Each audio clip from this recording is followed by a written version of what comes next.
ओम तब कथामृतम तप्त जीवनम कविभिरीरितम कल्मषापहम श्रवण मंगलम श्रीमदाततम भुवि गृह्णन्ति ये भूरिदा जनः।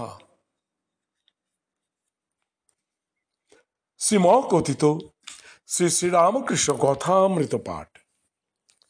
ঠাকুর শ্রীরামকৃষ্ণ দক্ষিণেশ্বরে নরেন্দ্রাদি অন্তরঙ্গ ও অন্যান্য ভক্ত সঙ্গে। প্রথম পরিচ্ছেদ।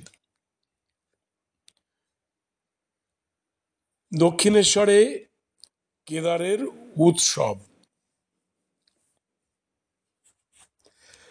দক্ষিণেশ্বর মন্দিরে ঠাকুর শ্রীরামকৃষ্ণ কেদারাদি ভক্ত সঙ্গে কথা কইতেছেন। আজ রবিবার, অমাবস্যা, 29শে শ্রাবণ 1289, 13ই আগস্ট 1282 খ্রিস্টাব্দ।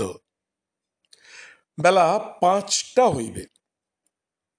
শ্রীযুক্ত কেদার চাটুর্যে হালিশহরে বাটি সরকারি অ্যাকাউন্ট্যান্টের কাজ করিতেন। অনেকদিন ঢাকায় ছিলেন। সে সময়ে শ্রীযুক্ত বিজয় গোস্বামী তাঁর সহিত সর্বদা শ্রীরামকৃষ্ণের বিষয়ে আলাপ করিতেন। ঈশ্বরের কথা শুনিলেই তাঁর চক্ষু অশ্রুপূর্ণ হইত। তিনি পূর্বে ব্রাহ্ম সমাজভুক্ত ছিলেন। ঠাকুর নিজের ঘরের দক্ষিণের বারান্দায় ভক্ত সঙ্গে বসিয়া আছেন। রাম, মনমোহন, সুরেন্দ্র, রাখাল, ভবনাথ, মাস্টার প্রভৃতি অনেক ভক্তেরা উপস্থিত আছেন। কেদার আজ উৎসব করিয়াছেন। সমস্ত দিন আনন্দে অতিবাহিত হইতেছে। রাম একটি ওস্তাদ আনিয়াছিলেন। তিনি গান গাইয়াছেন। গানের সময় ঠাকুর সমাধিস্থ হইয়া ঘরের ছোট খাটটিতে বসিয়াছিলেন। মাস্টার ও অন্যান্য ভক্তেরা তাঁর পাদমূলে বসিয়াছিলেন। সমাধি তত্ত্ব ও সর্বধর্ম সমন্বয়। হিন্দু, মুসলমান ও খ্রিস্টান। ঠাকুর কথা কইতে কইতে সমাধি তত্ত্ব বুঝাইতেছেন। বলিতেছেন, সচ্চিদানন্দ লাভ হলে সমাধি হয়, তখন কর্মত্যাগ হয়ে যায়।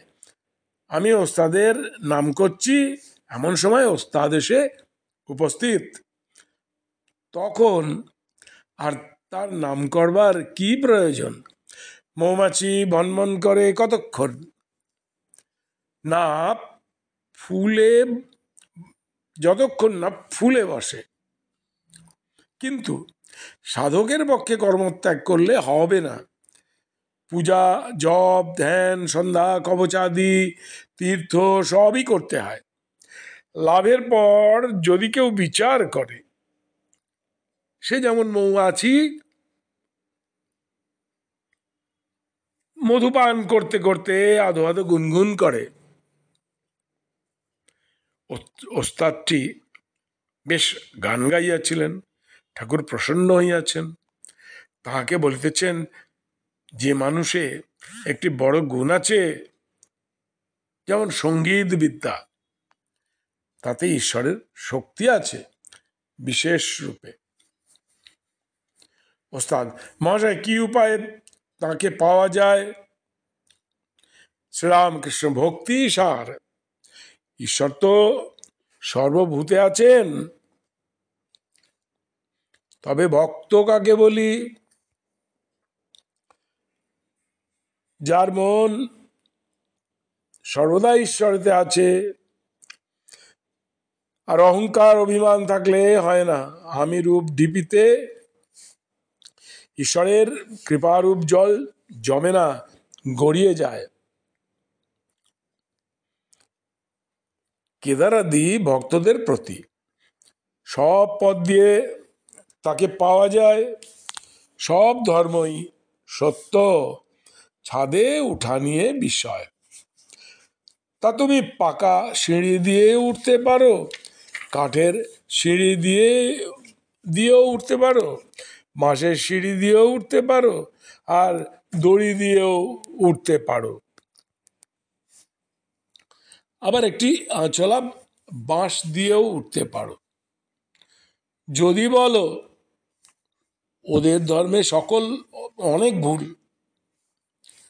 কুসংস্কার আছে, আমি বলি যদি তা থাকলেই বা সকল ধর্মেই ভুল আছে। সবাই মনে করে আমার ঘড়ি ঠিক যাচ্ছে, ব্যাকুলতা থাকলেই হলো। তার ওপর ভালোবাসা, টান থাকলেই হলো। তিনি যে অন্তর্যামী, অন্তরের টান ব্যাকুলতা দেখতে পান। মনে করো এক বাপের কতগুলি ছেলে, বড় ছেলেরা কেউ বাবা কেউ পাপা এইসব স্পষ্ট বলে তাকে ডাকে। আবার অতি শিশু ছোট ছেলে হদ্দ বা কি পা এই বলে ডাকে। যারা বা কি পা পর্যন্ত বলতে পারে, বাবা কি তাদের উপর রাগ করবেন? বাবা জানেন যে ওরা আমাকেই ডাকছে, তবে ভালো উচ্চারণ করতে পারছে না। বাপের কাছে সব ছেলেই সমান। আবার ভক্তেরা তাঁকেই নানা নামে ডাকছে, এক ব্যক্তিকেই ডাকছে। এক পুকুরের 4টি ঘাট।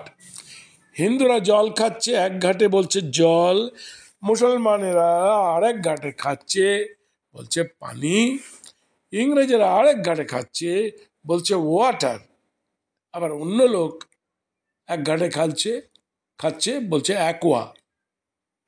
এক ঈশ্বর, তার নানা নাম। আজ এই প্রথম পরিচ্ছেদ ঠাকুর শ্রীরামকৃষ্ণ দক্ষিণেশ্বরে নরেন্দ্র আদি অন্তরঙ্গ অন্যান্য ভক্ত সঙ্গে 13ই আগস্ট 1882 এই প্রথম পরিচ্ছেদটি আজকে পাঠ সমাপ্ত হলো। কিন্তু এর ব্যঞ্জনা অসীম। আজ যা পাঠ করলাম প্রত্যেকটি কথামৃতের সবই, সে সিধে করে খাও আর করে খাও, মিষ্টি লাগবেই। সবই মধু মধু মধু মধু মধু বা তার হৃদয়তে, সমস্তটাই মধু। তা আজকে তার যে পাঠটা করলাম তার অসীম ব্যঞ্জনা। সকলকে ধন্যবাদ, নমস্কার। ওং নিরঞ্জনং নিত্যম অনন্ত রূপম ভক্তানুকম্পা ধৃত বিগ্রহং বৈ ঈশাবতারং পরমেশ বিদ্যম তং রামকৃষ্ণং শিরসা নমামহ।